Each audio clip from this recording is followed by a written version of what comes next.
Well, the more I prepared, the longer it got. I'm still going to do part of it today because I think it's important that we reflect on where we've been personally and in church, but look forward to 2018. I'm going to take a story out of the Bible that, like I said, I started a month ago. And then, so what I'm going to do is I don't know where I'm going right now. I'm going to start doing my notes, and I'm going to tell Dion, skip that one and skip that one. But my point is today is that God has blessed us. God has blessed us so much individually, as a congregation, as a ministry. I mean, that ministry there. I think we've been supporting them about 5 years. Is that about right? 4 years? 4 years. Which, by the way, I asked this morning, we gave every year, we take what's left in the checkbook and take half of that and we send it off to 4, right? 4 of them. And we did $1,500 a piece again this year. So that's $6,000 that we just, at the end of the year, we decided to do something to help, say it for me, Miss Sue. Myanmar.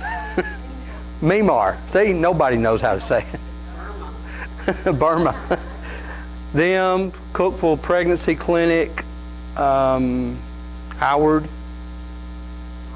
and Lighthouse. I went blank. So, you know, we continue to do that, and we've done a lot of other outreaches this year too. So God's blessing us, and I'm thankful for that. But we can't stop. And that's where my message went today. Dion, just run with me, because I'm going to preach this message next week, by the way. But I'm going to just go through a couple of things here. I'm going to go back to the message that I started. My message started out, and that's what I told Ron. We're not going to use that slide. Ron asked me what my message was going to be, and I told him crossover. Back up to the message. There you go. Crossover. We're crossing over into a new year. We are starting a brand new year in 2018. At midnight today, this year is over. Midnight's over right now, isn't it, right? It's over. We're starting over. And what we have to do today is decide, are we going to walk with God in 2018? Now, you can skip that next slide and go to the next one. That right there, that slide right there, represents pretty much the body of our church, the congregation of our church. Now, I think Miss Chris was born in 35 instead of 37. But I was trying to stick pretty close to those numbers. And if you take my life, 1957 to 1967, I walked with God. I was a kid, okay? I followed God. Why? Because I was involved in church. Because my parents made sure there. 67 to 77, I was here, I was here, I was here, I was here. God never left me though. And every year I'd make a New Year's resolution. Anybody do New Year's resolutions? Yeah. How long do they last? I was giving you January 30th. January 30th. We talked Wednesday night about giving up things for Lent. We don't even give things up for Lent for 7 days anymore. You know, but the church is okay. You said 40. I thought they did it. They did it for 7. They tried to do it for 7. My buddies. But you know, we don't follow through. We don't stay firm. So I went through 77. 77 to 87, our life was a disaster then. I played church. I went to church. I was active. I was a member. Part of that, I was even a deacon in the church. Think about it. And our lives were a disaster. 87 to 97, pretty good. Okay? But still, this. 97 to 2007. Boy, I messed up royally. Not only did I not keep my New Year's resolutions, I failed God many times. I didn't do what I was supposed to do as a Christian. Now, I tell you, Daryl tells me he likes me because I'm real. Okay? I'm being honest. I've had so many ups and downs in my Christian life that I don't know why God keeps hanging on to me except for the blood of Jesus. That's the only thing I can say. Because I've never spit in His face, but you might as well say I had by the way I acted sometimes. Thank you, Bill. I thought I was preaching just myself. Because what happens is we get caught up in life and we forget who gave us life. And that's the problem with the Americanized Christian. That's the problem with our life. Those guys in Myanmar, or whatever it's called, Myanmar, Burma, you know, they usually are a lot more faithful than we are. Why? Because they depend on God. We depend on what's right here, or right here. That's what we learn to depend on. I've told y'all my testimony before about how God, I've had successful careers. How God blessed me and blessed me and blessed me, and all I did was turn my back on God. And it took me falling on my face, really, to start over. So I think 1937 to 2017 represents all of us. You need to take those dates and figure out where you were in your life in your Christian walk. Because your Christian walk's what counts. The next slide, I put the word, I just became lazy. And my message, go forth, is out of Joshua. So what's your goal for 2018? Are you going to last longer than a week over there, Adrian? He's not even paying attention. I am. Are you going to last longer than a week? Am I going to last longer than a week in 2018? Think about it. That's a big deal. Because the world is depending on us. How many of you heard, well, I don't go to church because ain't nothing but a bunch of hypocrites. I don't go to church because I live next door to a preacher and you just don't know how he acts during the week. Or I don't go to church because my boss is a preacher. I've heard that one. Thank God it's not me. But I've heard it. My boss is a preacher, and you know he cusses me all the time. Think about it. What are we doing when we live that life in front of people? What are we doing when we call ourselves Christians and we act like the world? And I'm not talking about mess-ups. I'm not talking about slipping. I'm talking about habitual. Well, walk with God. That's what we got to decide to do.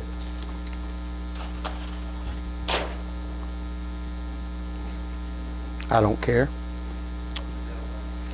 That's the devil. He don't want me to say it. Let me pray.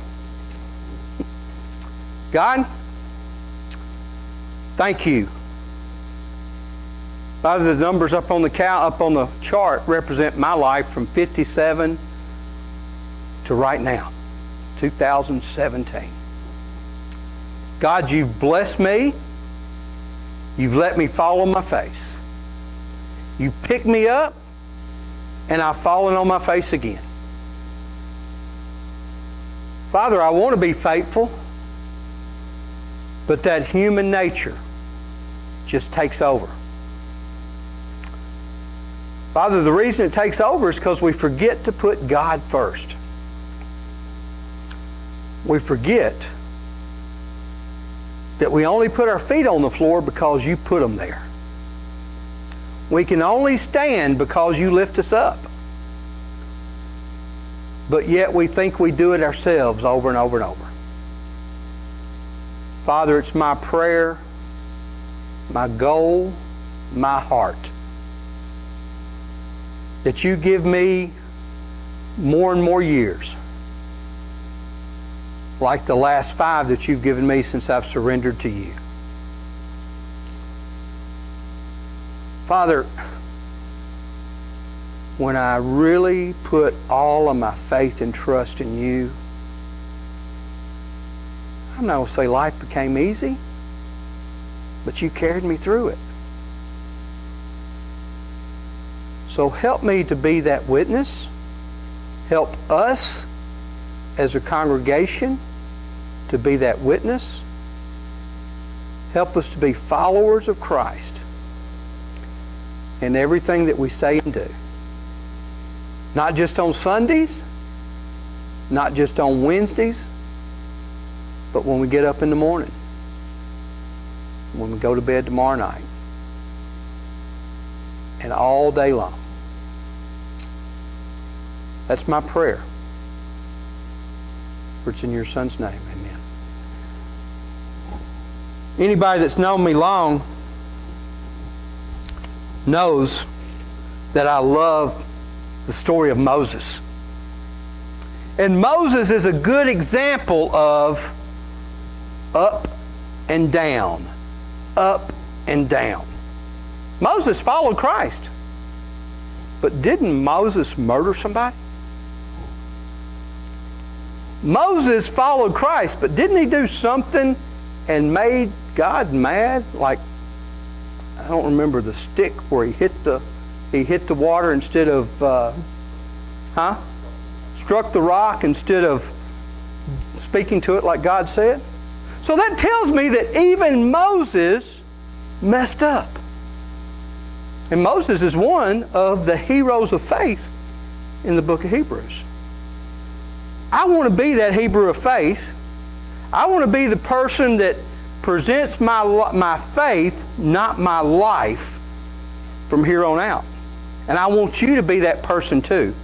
The story starts, though, if you turn to Joshua, it's actually in Joshua 3 is where the main part of my message is, but in Joshua 1 it says, "Now it came about after the death of Moses."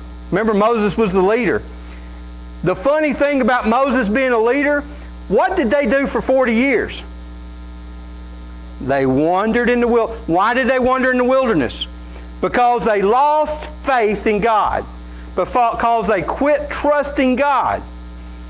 I don't want to be that one that wanders in the wilderness for 40 years. I did it enough already. But Moses led the people in the wilderness. He let circumstances rule his faith, his trust. What are the circumstances? 12 spies. He let them rule, and all the congregation rule him. Are you going to follow Christ regardless of where the crowd goes? That's the whole point. Now it came about after the death of Moses, the servant of the Lord spoke to Joshua, the son of Nun, Moses' servant, saying, "Moses, my servant, is dead." We can't hang on to Moses. That's what he's telling him. We can't hang on to him. He did what he was supposed to. He was a servant of mine. He did what he's supposed to, but now it's time to go forth. That's what he's telling him. It's time to move forward. Is dead, and therefore arise, cross the Jordan, and all this people of the land, which I am giving to them, to the sons of Israel. Every place on which the sole of your feet treads, I've given it to you, just as I spoke to Moses. Every place your feet touch is victory. Every place you go is victory. But you got to follow the path. You got to do what God's called you to do. The problem is we forget. The problem is we forget who God is. Maybe you disagree. But when you fall back, when you decide not to follow God, who are you putting first? It's not God. We're putting self first. You're either serving God or serving Satan. That's what the Bible says. That's not what the preacher says. Now, as you go over to chapter 3, and you don't have to follow along because I'm not going to read all of them. Then Joshua arose early in the morning, and he and all of the sons of Israel set out from Shittim and came to the Jordan. Now, he got together with them and he said, it's time for us to go forward. It's time for us to cross over. It's time for us to do what God told us to do 40 years ago. And I don't worry about what happened yesterday. I worry about what I'm supposed to do tomorrow. That's what he's telling them. So he tells them, when you see the Ark of the Covenant, and the Lord, when you see the Ark of the Covenant of the Lord your God, and the Levites, priests carrying it, set out from your place and go after it. When you see God leading in a direction, go after it. If God tells you that you're supposed to witness to somebody, go after it. If God tells you that you're supposed to help somebody, go after it. If God tells you to go to church, go after it. Be there. I get so sick, and I'm a preacher, so I guess I can get that way, of the penny ante excuses that we get, and that's what they are. The penny ante excuses that we get for not being in church today. I stumped my toe. I had to do laundry. My head was hurting. Debbie asked me right there when I was sitting there a while ago, what's wrong? And I said, I got a headache. It doesn't matter. It doesn't matter. We offer ourselves excuses for not being faithful. That's the same thing that Moses did. He let the excuses go and go and go, and they didn't cross over. When God lays something on your heart, do it. When God directs you to do something, do it. Don't play tiddlywinks with God. And then he talks about the Ark of the Covenant crossing over, and it says do not pass. Oh, and then he told him, he says, don't come near it. Okay, don't come near it. Follow it. Follow it. It's the same thing he tells us today. Follow God. Follow God. And then I like this. He says that you shall go, do not come near it, that you may know the way by which you shall go, for you have not passed this way before. Uncharted waters. Does God ever lead you to do something that you've never done before? Somebody in the back raise their hand. God does. Well, I've never witnessed. I don't know that I know how to witness. Well, if you open your mouth, God will fill it. Okay? God will give you, He will make you a mouthpiece if you open your mouth. But the problem is we want to sit back. Concentrate yourself. Concentrate. I looked up that word.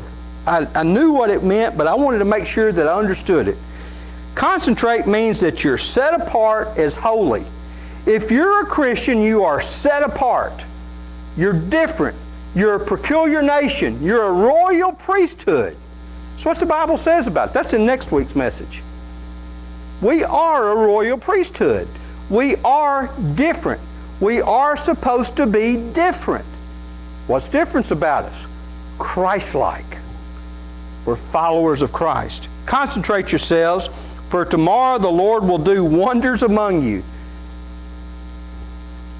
Have you ever thought that if you really trusted God, what He would do for you? I know some of you do. I know some of you have. I know my wife stuck with me in spite of me, and He's changed our life. I'm standing here today because God changed my life. Not because I lived that perfect life, not even because I was raised in church, but because God called me and He changed my life. Take up the Ark of the Covenant and cross over ahead of the people. Follow God. That's what He's telling us today. Follow God. Wherever He leads, I'll go. I'll follow my Christ who loves me so. Wherever He leads, I'll go. So they took up the Ark of the Covenant and went ahead of the people. They had a strong leader. They had somebody to follow. Then he said, just like I told Moses, I will be with you. And when you come to the edge of the waters of the Jordan, you shall stand still in the Jordan. Now let's think about that one for a little bit. They came to the Dead Sea, and what happened? Red Sea. Red Sea. It opened up. It opened up. But what happened when they got there? They crossed over on dry land. The army behind them got created. And what was the first, or not cremated? They were cremated. They were flooded. They died. But what was the very first thing that sticks out in your mind that happened after they crossed over on dry land? They whined. Manna coming from heaven. Pillar of fire by night and clouds for the day. Keeping them warm and cool. And they said, we'd be better off in Egypt.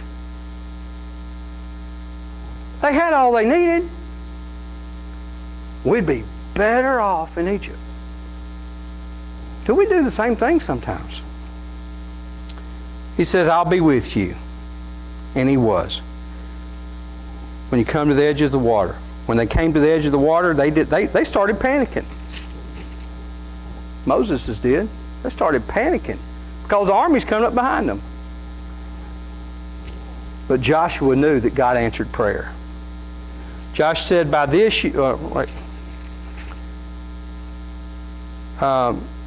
the words of the Lord, your God. Josh said, by this you will know that the living God is among you, and that He will assuredly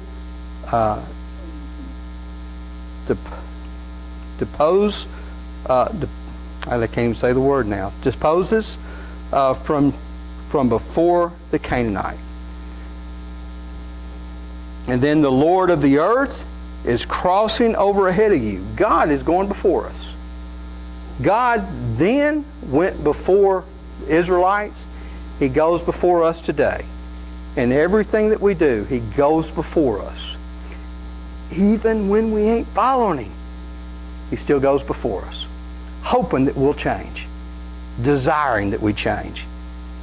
Crossing over ahead of you. I put here, Jesus has already conquered death. He's already conquered it. So what are you worried about? Because what's going to happen to you when you die?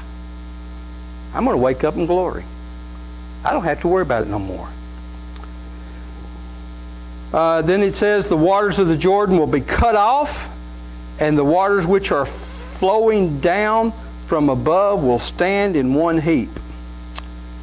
The Ark of the Covenant, so the priests carrying the Ark of the Covenant before the people, and when those carried the Ark came into the Jordan, and their feet of the priests carrying the Ark were dipped in the edge of the water, that tells me that they were still a little bit nervous.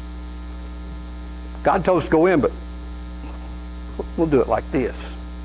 We'll just put our feet in just to see if He really means what He's going to say. Think about it. I do it. Do you? Let's be real. So they dipped their feet in the edge of the water. And this is something that, and I don't know, I didn't look this up. Because I marked a lot more than I was planning on saying. But in parentheses in my Bible it says, for the Jordan overflows all its banks all the days of harvest. So what that's telling me is there's so much water coming out of the Jordan River that the banks can't contain it. So no wonder they're dipping their feet in the water, because they're afraid that, God might stop it here, but what happens behind me? What happens in front of me? Is He going to stop all of it? Do we have that same faith sometime? Do we have that same faith that, yes, God, I trust You, I believe You, I know You're going to take care of me, but what if? I've said what if a few times. What if, God? What if somebody comes in and hurt me when I'm preaching? What if I'm preaching, and it happened to me one time, I had a baseball bat thrown at me when I was sharing my faith. God, what if that bat had hit me? What if? Do we do the same thing sometimes? The waters which were flowing down from above stood and rose up in one heap, a great distance away at Adam, the city, and it talks about another city, and those which were flowing down toward the sea. And the priest who carried the ark of the covenant of the Lord stood firm on dry ground. And all Israel crossed over on dry ground until all the nation had finished crossing over. When God gives you a plan, when God tells you to do something, make sure it's God, and jump in it full force. That's what I hope 2018 brings to you. Is that in 2018, Debbie and I pray. We talked about it a little bit in Sunday school this morning. We don't pray that God will fill these pews. We pray that God will bring us to maturity and trusting God and being faithful to God, and then at some point give us the opportunity to share with others. And that sharing might be sending somebody to Burma. That sharing might be sending somebody to start another church somewhere. We might be as big now as we'll ever be.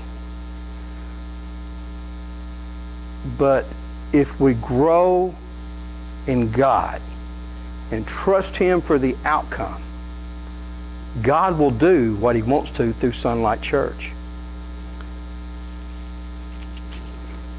Didn't last long. If you move over to chapter 7, sin in the camp. God had just carried him through all this stuff. God's blessed us. And every time we lose sight of the blessings and we start concentrating on day-to-day circumstances,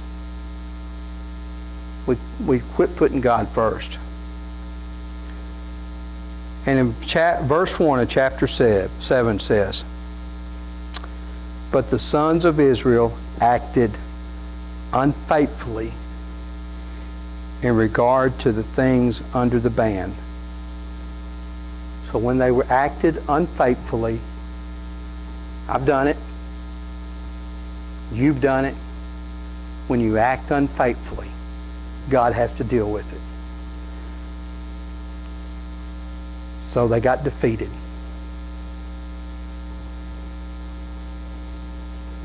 My message next week will be talking about Israel and America. Because what happens is we forget the blessings that we've gone through. Not only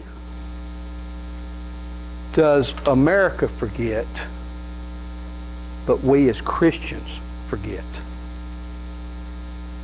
Because America wouldn't be the shape that it's in if the Christians had... That's what happened to the Israelites. Because they lost faith in God, maybe not lost faith, lost sight of. They lost sight of God, and God caused them to suffer. We lose sight of God, and He causes our nation to suffer. So my challenge to you is 2018. Be the Christian God's called you to be. Faithful. Reaching out. Greatest commandment, love God and love people. Love everybody. Because you'll never be able to share your faith with them until you show them you love them first.